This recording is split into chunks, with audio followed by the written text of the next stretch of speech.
तो देखिए आज की हमारी जो कहानी है उसमें देखिए कि कैसे एक तरफ जहां दुनिया प्रॉपर्टी और लालच के चक्कर में सारे रिश्ते बिगाड़ रही है, वहीं पे ऐसी कहानी में एक भाई जिसके भाई का कत्ल होता है, वो उस कातिल का पता करने के लिए खुद से इन्वेस्टिगेशन करता है, क्योंकि किसी कारणवश ये पुलिस का हेल्प नहीं ले सकता।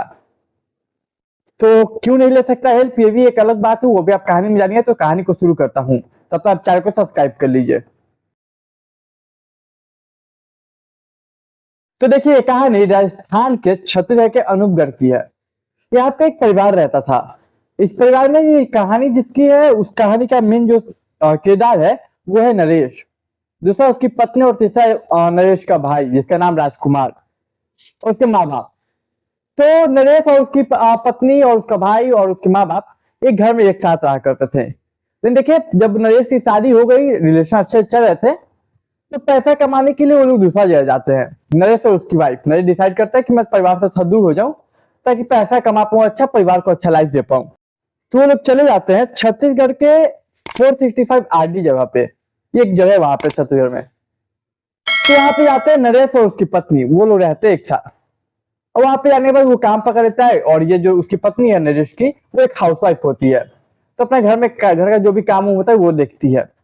और नरेश दिन में बाहर रहा करता था।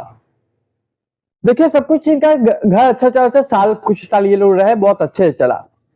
लेकिन देखिए अभी हाल की बात है, लगभग 5 अप्रैल 2024 की बात है। अचानक से नरेश का तबीयत खराब हो जाता है, जिसकी वजह से वो घर में कुछ दिन से जॉब से छुट्टी लेके रह रहा था। तारीख आती है 5 अप्रैल 2024। नरेश अपना छत पे गया हुआ था, थोड़ा मतलब माहौल बनाने के लिए, ताकि तबीयत थोड़ा सुधार हो, मतलब प्राकृतिक हवा लेने के लिए। और इधर रात शाम का समय होता है, पत्नी कुछ बना रही होती है। तो पत्नी जो भी खाने का सामान बना रही होती है वो देने के लिए आवाज देती है नरेश को। लेकिन ऊपर से छत पे से कोई आवाज नहीं आती। अब बोलते चलो मैं ही जाके दे देती हूँ। अब इसकी पत्नी नरेश के ऊपर जाती है छत पे, और सामने देख के हैरान हो जाती है। वो सामने देखते हैं कि नरेश जमीन पे गिरा पड़ा है, मतलब छत पे गिरा पड़ा है। और वे कुछ समझ में नहीं आता, वो फौरन नरेश के भाई यानी कि राजकुमार को कॉल करती है। राजकुमार फौरन बोलता है ठीक है मैं आता हूँ, तब तक आप पड़ोसियों का हेल्प लीजिए। इधर पड़ोसी जुटते हैं, पड़ोसी उस पर पानी नहीं मारते हैं ताकि होश में आए। इधर राजकुमार भी आता है। अब पड़ोसी और नरेश का भाई राजकुमार सब मिलके फौरन वहां के लोकल हॉस्पिटल ले जाते हैं। देखिए हॉस्पिटल पहुंचते ही डॉक्टर बोलते हैं कि ये मर चुके हैं, अब मैं कुछ नहीं कर सकता। ये सुनते ही राजकुमार जो था कहता कि नहीं मेरा भाई नहीं मर सकता है, आप अच्छे से चेक नहीं कर रहे हैं। वो डॉक्टर की बात नहीं मानता है, फिर अपने भाभी के साथ अपने भाई के बॉडी को दूसरे हॉस्पिटल ले जाता है। सोचता है बड़े हॉस्पिटल ले जाएंगे तो शायद वहां पे वो लोग बीमारी पकड़ ले, छोटा हॉस्पिटल शायद डॉक्टर ना समझ पाए क्या बीमारी है या क्या दिक्कत हुई है। अब राजकुमार वहां के बड़े हॉस्पिटल में ले आता है, फिर डॉक्टर को दिखाता है अपने भाई नरेश का। अब नरेश को देखते ही फिर से बड़े डॉक्टर भी बोलते हैं कि नहीं देखिए मर चुका है, अब हम कुछ नहीं कर सकते। लेकिन ना चाहते हुए भी लोगों को अब एक्सेप्ट करना पड़ा कि उनका भाई, एक का पति, एक का बेटा अब इस दुनिया में नहीं रहा। अब सभी बॉडी लेके वापस आते हैं, अगले दिन क्रियाक्रम करते हैं, जो भी अपनी तमाम रस्में होती है वो क्रियाक्रम करते हैं। एक तरफ जहां परिवार से शोक मना रहा था, वहीं पे कुछ पड़ोसी सवाल उठा रहे थे। सवाल उठा रहे थे अचानक हुआ क्या। और देखिए लगभग 1-2 दिन बीत जाते हैं, परिवार के मन में भी ये ख्याल नहीं आता कि आखिर उसके साथ हुआ क्या, आखिर अचानक क्या हो गया ऐसा। किसी ने किसी से पूछा नहीं। हाँ 1-2 बार ख्याल आया था परिवार के मन में, लेकिन उन्होंने पूछा नहीं पत्नी से, क्योंकि उन्हें लगा बेचारी इतना फुट फुट को रो रही है, उसे भी गम है, क्या पूछो क्या डिस्टर्ब करे। लेकिन जब 1-2 दिन पड़ोसी पूछने लगते तब वो भी बोलते नहीं पूछना चाहिए क्या कि हुआ क्या था। तब राजकुमार जो था नरेश का भाई, वो पूछता है कि भाभी अब बताइए कि हुआ क्या, अचानक ऐसे कैसे हो गया। तो वही बताते हैं कि मैं कुछ बना रही थी खाने का, फिर ऊपर गई तो देखा वो गिरे पड़े हैं। लेकिन देखिए जब वो इस तरीके से बोल रही थी, तो जितने हड़बड़ाहट में बोल रही थी, जिस तरीके से बोल रही थी, उस बात में डाउट होता है राजकुमार को कि भाभी इतना हड़बड़ा के क्यों बोल रही है। लेकिन देखिए वो कर भी कुछ नहीं सकता था।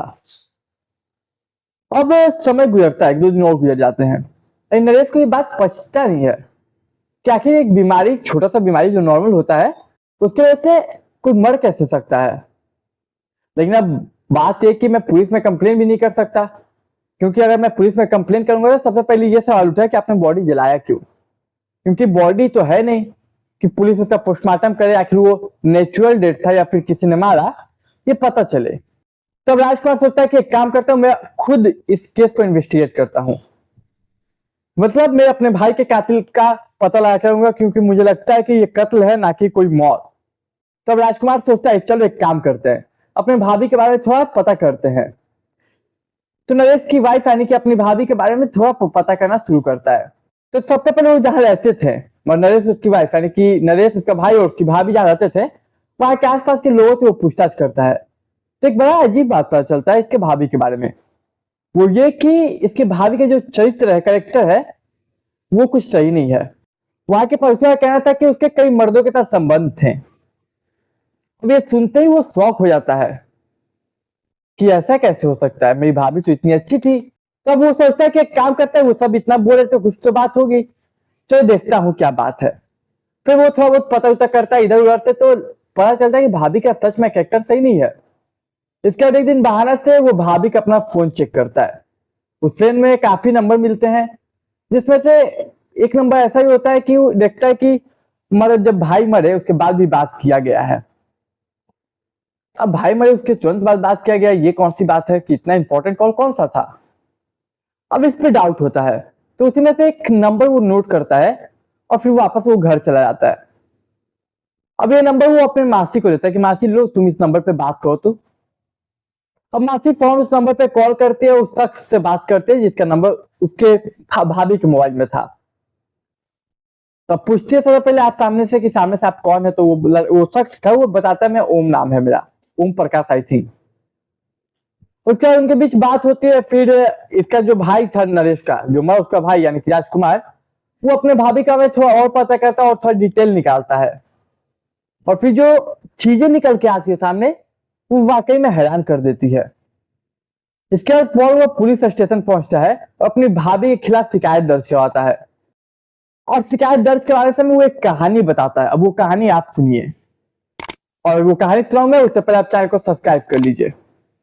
तो देखिए पुलिस को बताता है सर मैंने जहां तक अपना इन्वेस्टिगेशन किया, खुद से जांच किया, अपनी भाभी की जासूसी की, लोगों से पता किया, तो मुझे ये पता चला कि मेरी भाभी का कैरेक्टर कुछ सही नहीं है। अब वो कैसे, तो ये सुनिए।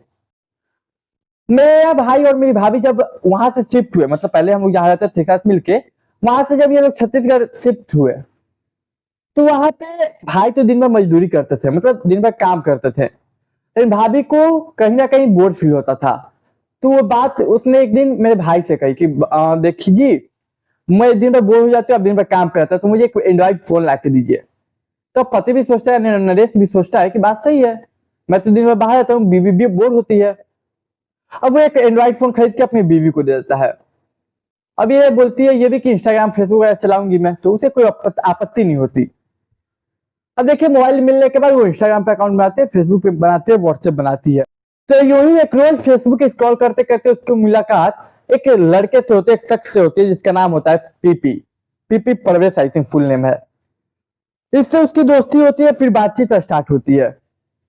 अब बातचीत की शुरुआत जैसे होती है, वो दोस्ती कहीं ना कहीं प्यार में तब्दील हो जाता है दोनों तरफ से। इधर एक तरफ देखिए उसका पति दिन भर मजदूरी, दिन भर काम कर रहा है उसके लिए, अपना परिवार को आगे बढ़ाने के लिए, और इधर ये बीवी अब दूसरे के प्यार में पड़ गई। और ऐसा नहीं कि प्यार एक तरफ से था, नरेश की बीवी की तरफ से भी था, तो उधर पीपी सिंह जो शख्स था उसके तरफ से भी था, और दोनों एक ही टाइम पे एक दूसरे को प्रपोज करते हैं। फिर इन दोनों के बीच नंबर एक्सचेंज होता है, बातें स्टार्ट होती है, और कहीं ना कहीं ये प्यार थोड़ा गहरा जाता है। फिर एक रोज यूं ही पीपी कहता है कि हम मिल सकते हैं क्या। तो बोलते हैं ठीक है, कहाँ मिला जाए। तो पीपी कहता है कि शहर का सबसे महंगा होटल में मिलते हैं। तो शहर का सबसे महंगा होटल में वो लोग एक दिन प्लान करते हैं। इधर नरेश की बीवी पूरा सज धज के जाते हैं उस होटल में, वो लोग मिलते हैं, कुछ टाइम स्पेंड करते हैं एक दूसरे के साथ, फिर अपना अपना घर चले जाते हैं।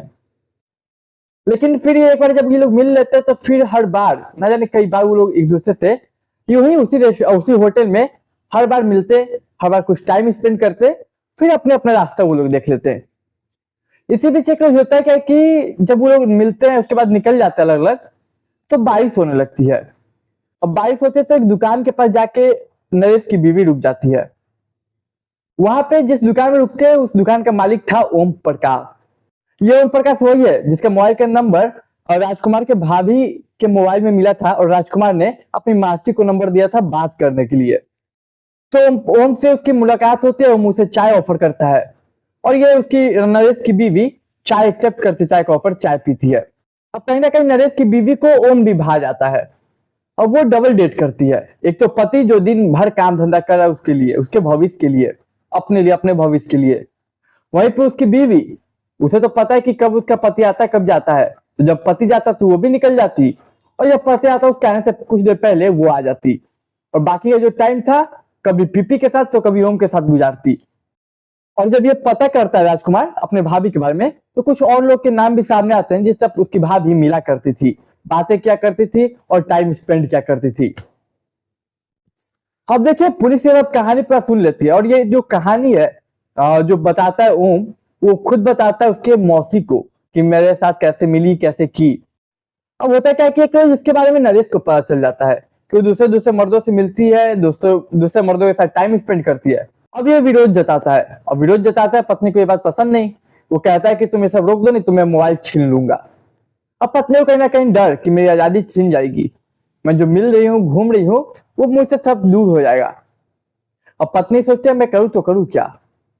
एक रोज यूं ही अपने पति को कॉल करती है और कहते हैं आज थोड़ा जल्दी आइए घर।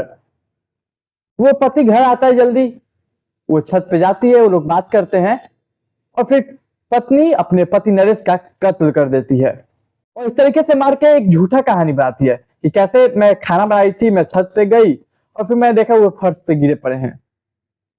अब राजकुमार ने तो सारी कहानी सुना दी पुलिस को, लेकिन समस्या ये कि अब बॉडी उसके पास है नहीं, बॉडी पुलिस के पास है नहीं, तो पुलिस साबित कैसे करेगी कि वो कत्ल था, क्योंकि कत्ल का कोई सबूत तो है नहीं और काफी दिन हो चुके हैं। और जब काफी दिन हो गए तो जो भी सबूत अगर बचा भी होगा तो उसके भाभी छुपा दी होगी। लेकिन समस्या ये कि अब पुलिस एफआईआर तो लिख लेती है, लेकिन अब समस्या क्या है, केस सॉल्व कैसे होगा। आपके पास कोई आइडिया तो आप कमेंट करके बता सकते हैं कि इस केस को कैसे सॉल्व किया जा सकता है और ऐसा कौन सा तरीका है जिससे, अब बॉडी तो है नहीं कि कत्ल पोस्टमार्टम होगा, तो किस तरीके से साबित किया जा सकता है। तो देखिए भाई ने कितना मेहनत किया अपने भाई को इंसाफ दिलाने के लिए। दूसरा भाई होता तो शायद छोड़ देता था, इतना ध्यान भी नहीं देता, लेकिन यहाँ पे भाई राजकुमार ने अपने भाई नरेश के लिए जो कुछ भी किया, जितना इन्वेस्टिगेशन खुद से किया, बहुत कम ही लोग इतना कर पाते हैं आज के समय में। तो देखिए उम्मीद करता हूँ आपको कहानी पसंद आई होगी। पसंद आई तो चैनल को सब्सक्राइब, वीडियो को लाइक, दोस्त रिश्तेदार के साथ शेयर कीजिए। मैं मिलूंगा एक नई कहानी में, तब तक के लिए मुझे दीजिए इजाजत।